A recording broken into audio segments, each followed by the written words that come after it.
दोस्तों, जैसा कि आप सभी लोग जानते हैं, देश भर में महामारी का कहर बढ़ता ही जा रहा है। इस बीच कई राज्यों ने अपने यहाँ लॉकडाउन को भी बढ़ा दिया है। इस बीच कुछ बड़ी और महत्वपूर्ण खबरें निकल कर आ रही हैं, जिनका जानना आपके लिए बहुत जरूरी है। दोस्तों, बात करें कोरोना मरीजों की, तो भारत में पिछले 24 घंटे में सबसे ज्यादा 49,310 नए कोरोना के मामले सामने आए। कोरोना से एक दिन में हुई 740 की मौत। आज की बड़ी खबरों में आप देखने वाले हैं, क्या भारत से युद्ध चाहता है चीन? 60 से 70 फाइटर जेट तैनात।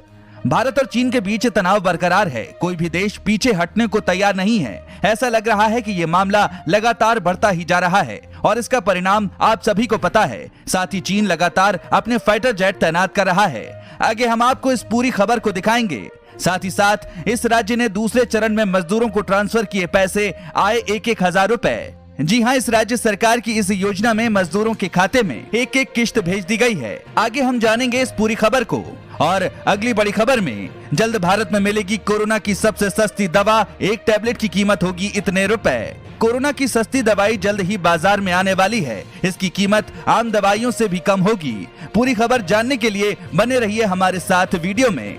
और अगली बड़ी खबर में, बदलने वाला है बाइक पर बैठने का तरीका। मोदी सरकार का नया आदेश। अगर आपके पास भी एक बाइक है तो ये खबर आपको जरूर जान लेनी चाहिए। सरकार ने इसे लेकर नया नियम जारी कर दिया है। आगे हम आपको इस पूरी खबर को दिखाएंगे। साथ ही दोस्तों, अब गरीबों को मिलेगा आसानी से लोन। सरकार ने बताया तरीका, शुरू की ये खास सर्विस। अगर आप भी लोन लेना चाहते हैं तो अब आपको बड़ी आसानी से लोन मिल जाएगा। आगे हम आपको इस पूरी खबर को बताएंगे। दोस्तों, ये सभी खबरें जानना बेहद जरूरी हैं। खबरों को विस्तार से जानने के लिए बने रहिए हमारे साथ। लेकिन उससे पहले दोस्तों, इस वीडियो को बनाने में मुझे बहुत मेहनत लगती है, तो मेरी इस मेहनत के लिए इस वीडियो पर एक छोटा सा लाइक जरूर करिएगा। तो चलिए बिना देरी किए लिए चलते हैं आपको आज की सबसे पहली खबर की तरफ। क्या भारत से युद्ध चाहता है चीन? 60 से 70 फाइटर जेट तैनात। जानिए पूरी खबर। भारत ने चीन को कड़ी चेतावनी दी है। भारत ने कहा कि वास्तविक नियंत्रण रेखा पर हालात में बदलाव की कोशिश मंजूर नहीं है। विदेश मंत्रालय ने कहा है कि चीन तनाव घटाने के लिए गंभीरता से काम करे। इस बीच चीन LAC पर अपनी सैन्य तैयारी मजबूत कर रहा है। चीन ने तिब्बत में होतान एयरबेस पर फाइटर जेट की तैनाती बढ़ाई है। चीन का ये एयरबेस लेह से लगभग 390 किलोमीटर दूर है और होतान एयरबेस पर इस समय चीन के 60 से 70 फाइटर जेट तैनात हैं। इसमें चीन के J7 और J11 फाइटर जेट शामिल हैं। चीन की करतूत को देखकर यह समझना गलत नहीं होगा कि चीन युद्ध की तैयारियों में जुट गया है। तो वहीं विदेश मंत्रालय ने यह साफ साफ कह दिया है कि सीमा पर तनाव कम करने के लिए चीन सार्थक कोशिश करे। नियंत्रण रेखा पर बदलाव की कोशिश मंजूर नहीं है। चीन को यह याद रखना होगा कि ये नया भारत है जो हर धमकी और हर तैयारी का जवाब देना जानता है। भारत ने चीन से कह दिया है कि LAC में यथास्थिति बदलने की कोई भी कोशिश भारत को मंजूर नहीं है। भारत का सख्त संदेश है कि हम झुकेंगे नहीं, झुकाएंगे। और अगली बड़ी खबर में, जल्द भारत में मिलेगी कोरोना की सबसे सस्ती दवा। एक टैबलेट की कीमत होगी 59 रुपए।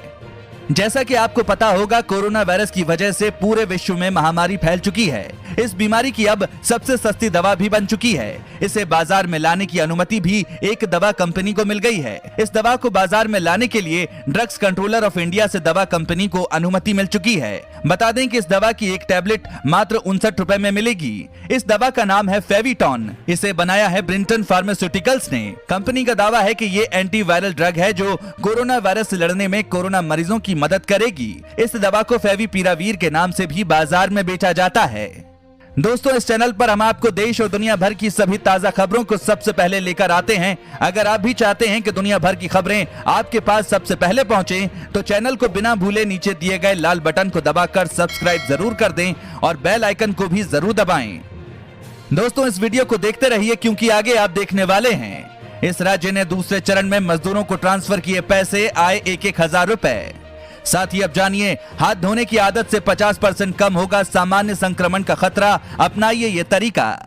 जैसा कि आपको पता होगा, कोरोना वायरस महामारी से बचने के लिए विशेषज्ञों ने बार बार हाथ धोने की सलाह दी है। लेकिन अब शोधकर्ताओं ने पाया है कि रोजमर्रा की स्वच्छता संबंधी आदतें जैसे कि हाथ धोना सामान्य संक्रमण के जोखिम को 50% तक कम कर देती है। अच्छी बात यह भी है कि इससे एंटीबायोटिक दवाओं की आवश्यकता भी 30% तक कम हो जाती है। कोविड-19 के प्रसार को रोकने के वैश्विक प्रयासों के दौरान हाथ धोने सहित हाइजीन प्रैक्टिसेस यानी साफ सफाई की आदतें लोगों की दिनचर्या का एक अनिवार्य हिस्सा बन गई हैं और इसे आम संक्रमणों के प्रसार को कम करने के लिए महत्वपूर्ण माना जाता है।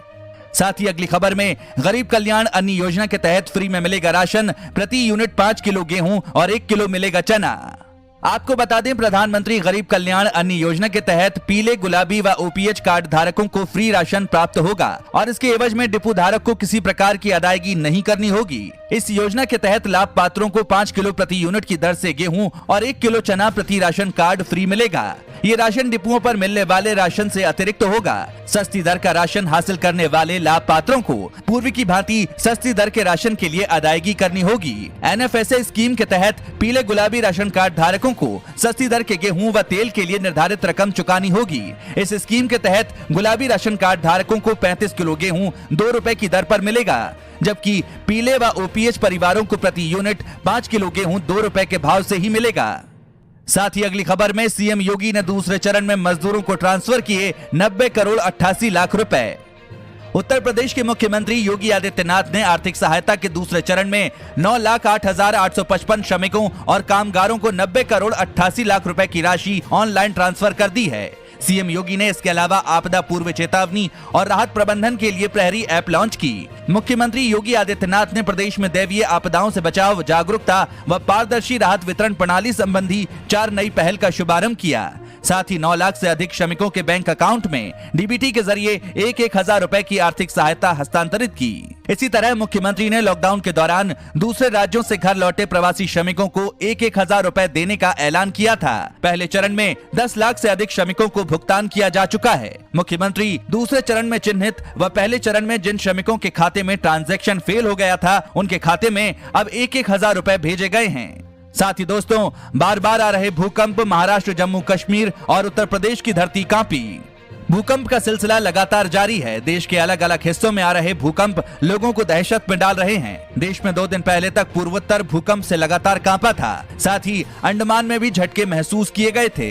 अब गुरुवार, शुक्रवार की दरमियानी रात और शुक्रवार की सुबह एक बार फिर देश के अलग अलग हिस्सों में भूकंप आए हैं। इनमें पालघर, जम्मू कश्मीर के साथ उत्तर प्रदेश के बागपत और अलीगढ़ में भी भूकंप आए हैं। जानकारी के मुताबिक महाराष्ट्र के पालघर में रात 12:26 पर भूकंप के झटके महसूस किए गए। रिक्टर पैमाने पर इन झटकों की तीव्रता 3.1 मापी गई। भूकंप का केंद्र पालघर से 5 किलोमीटर की गहराई में था। अगली बड़ी खबर में दोस्तों, अब गरीबों को मिलेगा आसानी से लोन, सरकार ने बताया तरीका, शुरू की ये खास सर्विस।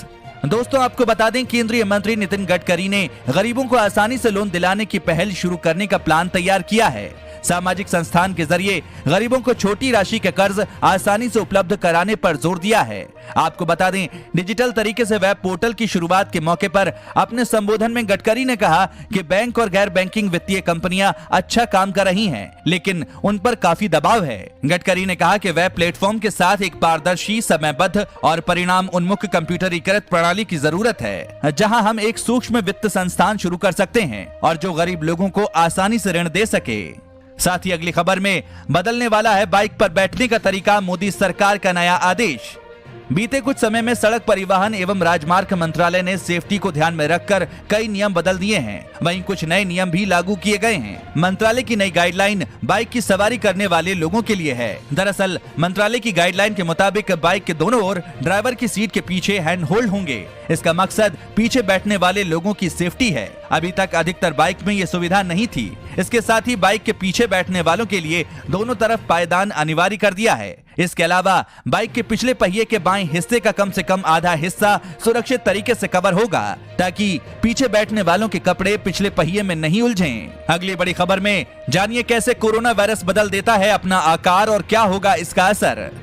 आपको बता दें, कोरोना वायरस की वैक्सीन और इलाज के लिए शोध कई चरणों में आगे बढ़ रहा है। वहीं SARS-CoV-2 नाम का ये वायरस कई बार म्यूटेट हो चुका है और इस बदलाव ने शोधकर्ताओं को परेशान भी किया है। हाल ही में शोधकर्ताओं को SARS-CoV-2 के स्पाइक प्रोटीन के बारे में नई बात का पता चला है। उन्हें पता लगा है कि स्पाइक प्रोटीन इंसान की कोशिकाओं से जुड़ने के बाद अपना रूप बदल लेता है। वैज्ञानिकों को उम्मीद है कि इस जानकारी से उन्हें वैक्सीन विकसित करने में मदद मिल सकती है। डॉक्टर चैन का कहना है कि नए आकार में आने से उसे टूटने से बचने में मदद मिल सकती है। अध्ययनों ने बताया कि वायरस बहुत सी सतहों पर लंबे समय के लिए खत्म हुए बिना रह सकता है और ये कठोर आकार इसकी वजह बता सकता है। साथ ही राशन कार्ड बनवाने के लिए ये होना अनिवार्य, जाने क्या है ये। जैसा कि आपको पता होगा, राशन कार्ड एक ऐसा दस्तावेज है जो कि राज्य सरकारों द्वारा जारी किया जाता है। इस कार्ड के जरिए पब्लिक डिस्ट्रीब्यूशन सिस्टम के तहत सब्सिडी पर अनाज मुहैया करवाया जाता है। ये कार्ड एक निश्चित आय वर्ग के लिए ही होता है, जिसकी सीमा अलग अलग राज्य में अलग अलग होती है। आमतौर पर 3 प्रकार के राशन कार्ड होते हैं: गरीबी रेखा के ऊपर, गरीबी रेखा के नीचे और अंत्योदय परिवारों के लिए। राशन कार्ड का इस्तेमाल कई जगहों पर आईडी प्रूफ के तौर पर भी होता है। राशन कार्ड को लेकर लोगों के मन में तरह तरह के सवाल होते हैं। इनमें से एक सवाल ये भी है कि इस कार्ड को बनवाने के लिए पात्रता व शर्तें क्या क्या हैं? कौन राशन कार्ड बनवा सकता है और कौन नहीं? नियमों के मुताबिक राशन कार्ड बनवाने के लिए किसी भी व्यक्ति का भारत का नागरिक होना अनिवार्य है। कार्ड बना रहे शख्स की उम्र 18 साल से ज्यादा होनी चाहिए। अगर उम्र 18 साल से कम है तो इनका नाम माता पिता के कार्ड में शामिल किया जाएगा। व्यक्ति के पास किसी अन्य राज्य का राशन कार्ड नहीं होना चाहिए। एक परिवार में परिवार के मुखिया के नाम पर राशन कार्ड होता है। साथ ही दोस्तों, बढ़ते हैं अगली खबर पर। भारत में अब धीरे धीरे चीनी कंपनियों के पैरों तले खिसक रही जमीन, बोरिया बिस्तर बांधने की नौबत। पिछले कुछ महीनों से भारत और चीन के बीच तनाव लगातार बढ़ता जा रहा है। स्थिति इतनी गंभीर हो चुकी है कि इस बार दोनों सेनाओं के बीच खूनी संघर्ष हो चुका है, जिसमें भारत के 20 जवान शहीद हो चुके हैं। दोनों देशों में तनाव इस स्तर तक जा पहुंचा है कि भारत ने चीन के 59 ऐप बैन कर दिए हैं। वहीं चीनी निवेश पर अतिरिक्त नियंत्रण भी लगाया है। इसी बीच अब भारत सरकार ने एक और सख्त फैसला लिया है, जिसके तहत केंद्र सरकार ने सरकारी खरीद में चीनी कंपनियों को बोली में शामिल होने पर रोक लगा दी है। यानी सरकारी खरीद में डील तो दूर की बात है, चीनी कंपनियां बोली भी नहीं लगा सकेंगी। सरकार की पाबंदी के बाद अब चीनी कंपनियां किसी टेंडर के लिए बोली तो नहीं लगा पाएंगी। साथ ही अब वो पेटी कॉन्ट्रैक्ट या सब कॉन्ट्रैक्ट लेकर भी काम नहीं कर सकेंगी। साथ ही अगर चीन की कंपनियां ये सोचें कि बड़े ठेकेदार के काम को पेटी कॉन्ट्रैक्ट के जरिए किया जाए तो अब वो भी मुमकिन नहीं होगा। दोस्तों, अगर आप भी रोजाना ऐसी खबरें अपने मोबाइल पर पाना चाहते हैं तो बिना भूले नीचे दिए गए लाल रंग वाले सब्सक्राइब बटन को जरूर